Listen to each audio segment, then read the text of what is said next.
Hello and welcome to the Channel of Hope. A few years ago, I had an incoming freshman who went out for cross country and track, and for that first season, he did a tremendous job. There showed a lot of potential, a lot of promise.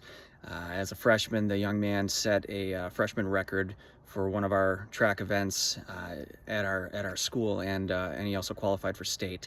So then, fast forward to his sophomore year, and there was a shift. There was a mental shift in a little bit of a negative way. And I communicated with his mother about what I was seeing and observing, and the hope was to nip it in the bud so we can course correct and continue making that positive onward and upward trajectory. And sadly, the parent flipped it a little bit and said that the reason why he's acting and behaving in such a way is it's because of me. And later on in that track season, he stopped working with me. In fact, he started working with the other coaches, but in addition to that, he had his own personal trainer, and that person had supposedly had some very high-end credentials, but they were more baseball based than running based. So it doesn't take a physiologist to know that there's a pretty big difference between cross country track and baseball.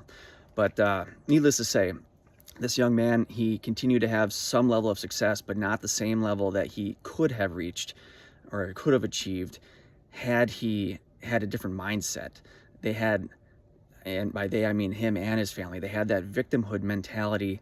They needed a scapegoat. If something went well, it was all them.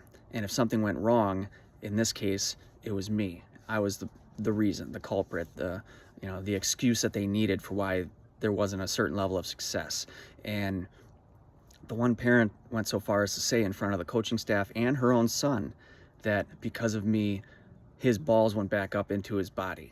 That's absolutely wild in my mind that she had the nerve to say that in front of her own son. And I feel sorry for him that he had to grow up with that atmosphere, with that mentality. She also said on the reason why he didn't make it to D1 competitively.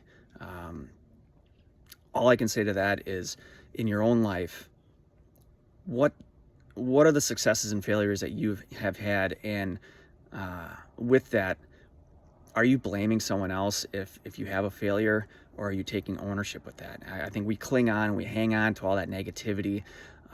We need to take that hopelessness, helplessness, step into the water of hope, and let it wash away. Everything's going to work out. We just got to be hopeful.